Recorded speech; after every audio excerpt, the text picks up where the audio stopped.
All right, so what I'm basically going to talk about right now is talking about how to keep your belts like fresh for longer. We use belts in different stages, so we try to keep them.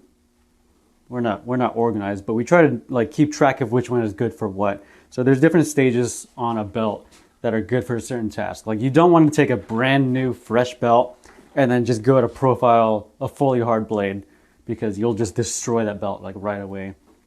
Those are reserved for when you've, do we have any examples? We don't have any examples, but like once you have started the grind and there's a little bit of a bevel there to ramp down into and ease the rough grind, that's when a brand new fresh belt is really good. Because the instant you take something, let's just use this as an example. Like let's say this is the edge.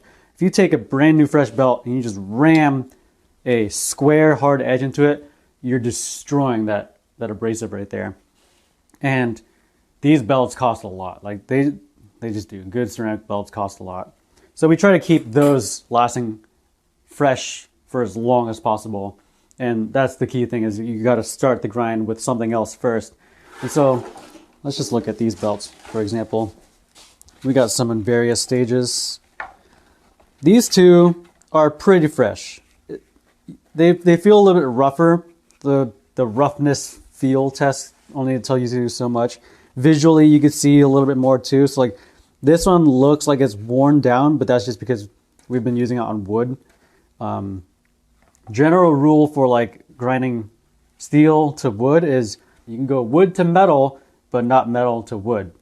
The more surface area that's in contact with your material, the more it's going to heat up. And this is, it's exaggerated on wood and composites and stuff like that. So you don't want to take something that's like glazed over like this and grind your handles, because the more that you can see this like white or the tops of the surfaces, that's all surface area that's in contact with your material. This, you can get away with this on steel because, you know, it's going to heat up the steel, but it's not going to like burn the surface of it until you're going really extreme. But you get the idea. Wood to metal is okay. Metal to wood is not. So these two belts, the ones that are fresh, those we could use to rough grind a lot of stuff. This one right here, when you start seeing a lot of those tops, and like if you look at it, you just see a lot of flats and white and stuff like that. That's just a worn down belt. And this is what we generally use to start the bevels, to cut in that like initial angle. And when this gets really, really rough, then we use it to profile. So that's when you're stock and removing basically with the belt. Okay, so if I have this set up right here and I want to freshen up, there's a few different ways you can do it.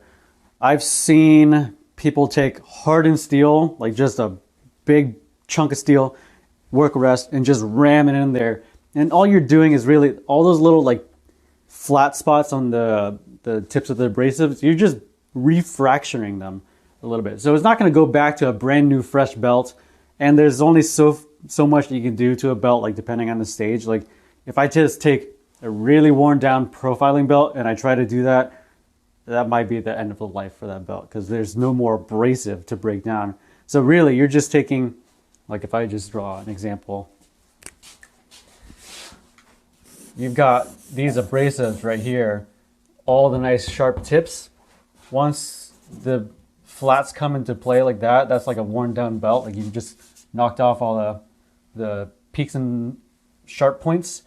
You've got all the surface area. All you're doing is just like breaking this surface a little bit more, and you make little like secondary peaks and sharp points. That's really all you're doing. So you're getting a little bit more life. You're getting a little bit more sharpness in the belt. So like if you're grinding something and you feel like it's starting to glaze over a little bit, like you grind a blade and you look at it and you could almost see it's like burnishing and reflecting you in the surface, or reflecting whatever in the surface, it's a good time to freshen up your belt. Okay, I've talked enough about it. Here's the tool that we use mostly. This is a little diamond point. You can get this off of Amazon for like $10 or whatever. I'll find a link or whatever and put it in the description. But it's really just a dressing tool with a really crude diamond point in there. So all I do is I run this full speed and I really lightly, gently just run this across the belt as it's going. And you're going to get a lot of like showering of abrasives on you because it's breaking all those abrasives again. You're taking all those big chunks and you're fracturing them again, and it's going to shower you in abrasives. So get your PPE, wear your hat and stuff. And that's going to make it so it just cuts a little bit better for longer. Did you say grab your PP? PPE. Grab your PP. Grab your PPE. Uh-huh. I've lost my train of thought.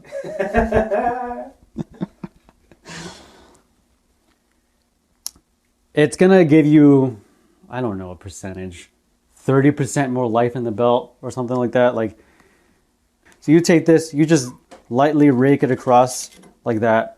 I'll show you in a little bit. And then it's good to... Sorry. And then it's good to cut for another, quite a while actually. And then once you do that enough, the belt starts to become more of like a rougher, almost like a profiling belt. So we have like 3 stages. We got fresh, we got whatever's in between fresh and profiling belt, and then we got the profiling belts. But I'll just run through this really quick and show you what it looks like. Actually, maybe I'll take a blade and grind with a dull one and then try to freshen it up and see how that works. I don't know what this is. I'll grind at this. Where's my PPE? Okay, so I'm going to grind on this fairly worn down belt. We'll see how it feels. There's quite a bit of decarb, so it's not going to give us like the best example, but you can see before and after. Let's just try this first and see how it goes.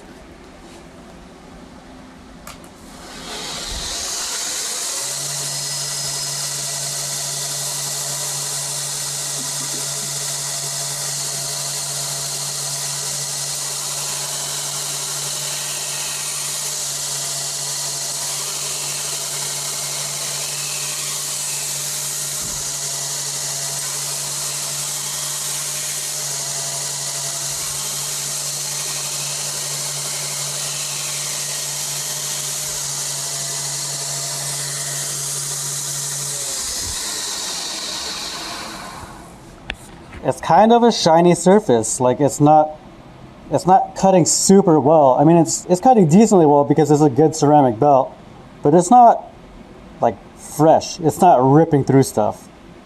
So I'll show you what it looks like when I'm just running the diamond point over, and then we'll try that again.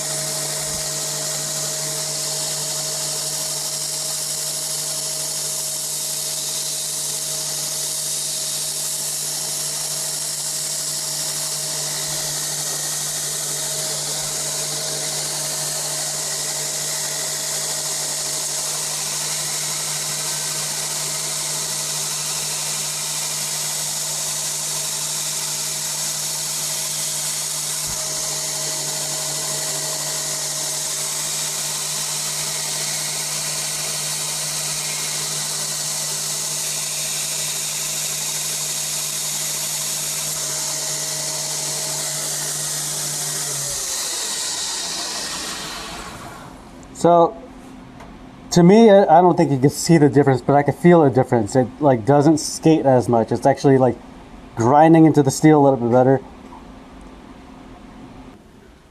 So I chose kind of a really rough belt to try that with. It did make a difference, but that was one of the belts where it's borderline like a profiling belt. So like there's less abrasive there to just refracture. It did make a difference. It was cutting a little bit better the second time around, but you're really going to want to do that on something that has a little bit more grit to it. Hopefully that gives you an idea. If you guys have any questions, I think there are things that you can get that have like a whole entire flat spot with multiple diamonds in there. That might be good for like a non 36 grit belt. But like for the 36 grit belt, the single point where I just really go over it like that helps a ton. If only I could find all my tools. Oh, here it is. For Trizacs, for these structured belts and stuff like that, these are great belts because they have a lot of thickness to the grit and they wear down, and you can keep refreshing them over and over and over. The diamond point would not be super great for this because this needs a good, even, flat surface. What is good is taking like a diamond file. This is just some diamond file that I got to experiment on single bevels, but it has a nice flat backer here with diamonds embedded into it. You could just take any type of diamond file, even like a diamond sharpening stone or something, and while this is running, I just take the flat and just rake it right across super gently, and the grit just flies off. Any of this like glazed bit, like the shiny sections on the belt, they come off, and it comes off really fresh again. And this keeps it nice and flat too, so you don't have any like weird like dips and valleys in your belt. But there comes a point where it gets too thin. So like this one is super thin now, doesn't have much life, but we've had this belt for years. So those are just some ways to refresh your belt. I've never tried using this on like a 120 ceramic, but that's not a bad idea. We'll try it one day. Hopefully that helps.